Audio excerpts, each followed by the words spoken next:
The Google Pixel 8 Pro is a satisfying showcase for how artificial intelligence is being leveraged in a greater way in our phones, with a smarter, more human-sounding Google Assistant at the helm. Even with a $100 price hike over its predecessor, the Pixel 8 Pro stands out thanks to these AI improvements. Google is banking on AI-assisted features in the Pixel 8 Pro to lure customers away from Apple's iPhone and Samsung's Galaxy phones. From nifty camera editing tricks that turn anyone into a Photoshop editor to the ability of Google Assistant to field phone calls for you and provide contextual responses, there's no shortage of Google AI features packed into Google's latest flagship. Priority is given to the hardware as well, complete with a new Tensor G3 chip, brighter Super Actual display, versatile 5x zoom camera, and a charming redesign that's sure to get noticed.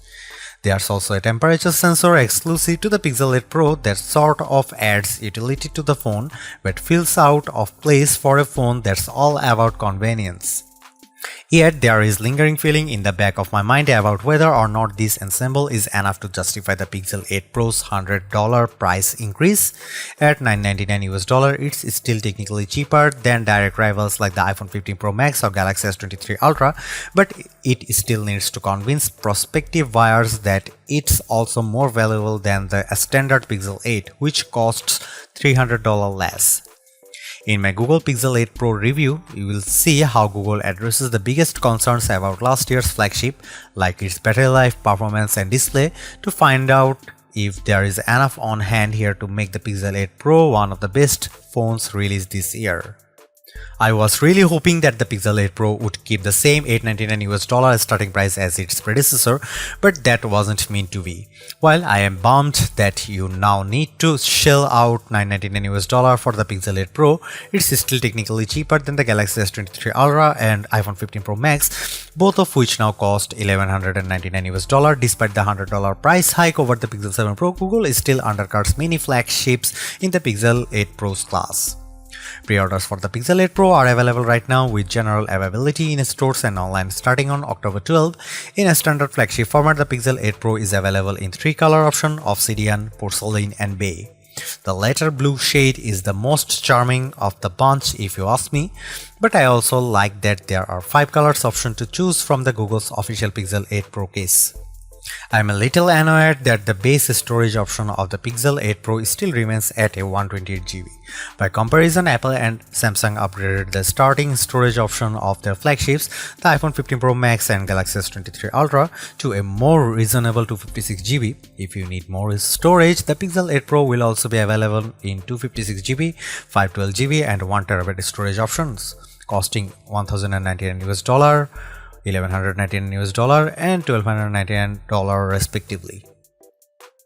At first glance, I think most people would overlook some of the Pixel 8 Pro's subtle design changes, but the changes make it much better to use in the hand. Its design DNA still doubtlessly comes from the Pixel, evident in its camera hump and metal trim.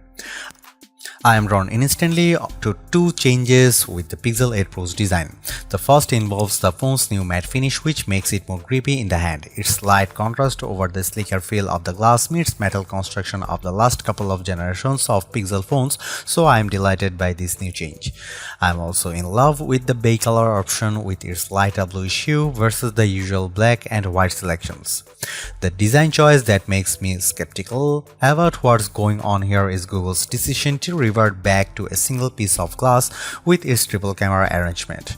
I've actually shattered the similar one onto the Pixel 6 Pro, so I was thrilled to see Google addressing it by having 2 separate pieces of glass with the Pixel 7 Pro. Going back to a single piece of glass makes me leery because it makes the cameras vulnerable. I would definitely suggest investing in a camera cover case. Beyond that, the Pixel 8 Pro's design doesn't look radically different. It feels good in the hand, seems solidly constructed, and features the same IP68 rating, all of the qualities I expect in a premium flagship phone.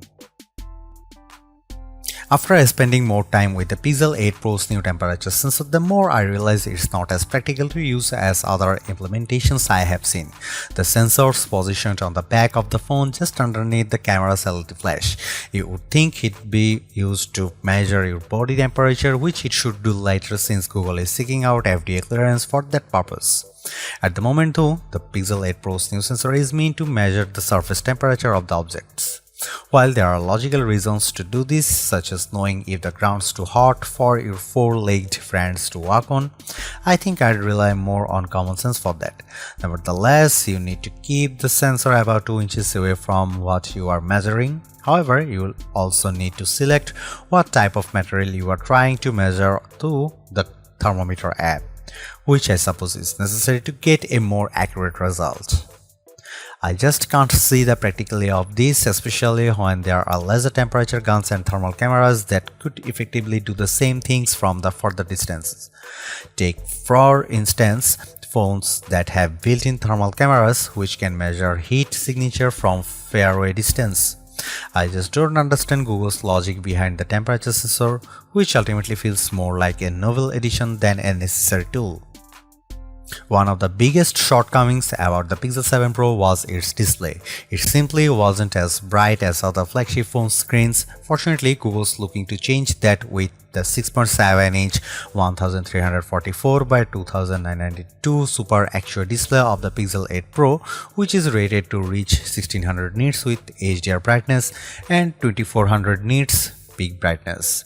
Google's confident about the improvements of its new display, and our benchmark testing reveals it's one of the biggest around. Reaching a peak brightness output of 1526 nits, it nearly matches the iPhone 15 Pro Max's peak output of 1550 nits. Compared to the Pixel 7 Pro pitiful 927 nits of brightness produced in our testing, the Pixel 8 Pro panel blows its predecessor away. I saw this firsthand when I took the two devices outside to watch a movie trailer, with the Super Actual display being substantially brighter and easier to see. It also helps the Pixel 8 Pro's 120Hz refresh rate gives it that battery smooth look while scrolling through websites and across the interface. The refresh rate scales from 1 to 120Hz, which should help save on battery life. I was skeptical at first, but I have to admit it's a relief that Google improved the display for this new phone. This is where it gets exciting for the Pixel 8 Pro, which further differentiates itself from the standard Pixel 8. On the back, the Pro rocks a triple camera arrangement, a 50MP main camera, 48MP ultra-wide camera and a 48MP telephoto with 5x optical zoom. The biggest change here is ultra-wide camera, which jumps up to 48MP compared to the Pixel 7 Pro's 12MP shooter. That, along with its 5x zoom telephoto lens, are the two main distinctions of the Pixel 8 Pro's camera versus Pixel 8. Of course, this would have been a prime opportunity for Google to extend the range of its telephoto camera, but it's been left to the same 5x telephoto range as it's the Pixel 7 Pro. I am a little bummed by this because the iPhone 15 Pro Max made the jump to 5x zoom as well, so Google no longer holds an advantage over its rival when it comes to zooming.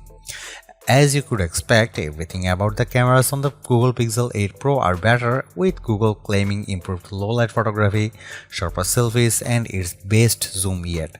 The main camera proves that with this shot of Bethesda Terrace in Central Park, details are plentiful while dynamic range is handled well between the shadows in the trees and the brighter spots where the light's hitting them. Compared to the iPhone 15 Pro Max, I also like how the Pixel 8 Pro image has a higher contrast. Check out the details.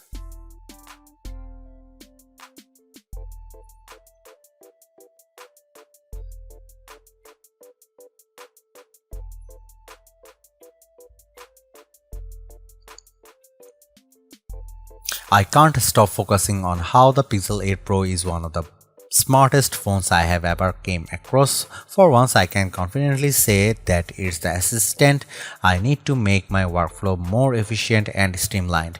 All of the AI assisted features in the Pixel 8 Pro reveal how it takes all the complications in our lives and makes them uncomplicated, like how editing photos is a clinch with Magic Editor, or how call screen intelligently response to phone calls.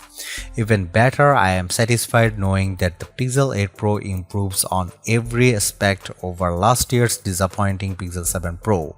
This new Pixel is a far stronger contender in our best phones list, but it's hard to overlook how the competition still beats it in a critical areas such as performance, battery life, and cameras. Honestly, all of those areas have improved here, but the competition still does it better. But at the same time, it's impossible to dismiss how the Pixel lineup continues to undercut the competition in price. You will save a couple $100 by choosing the Pixel 8 Pro over its closest competitors. So in that regard, it offers all the value I had wanted to find in a flagship phone. Really, you won't be disappointed by the phone, especially when it's the only phone that I can confidently count on to answer phone calls for me where I can't.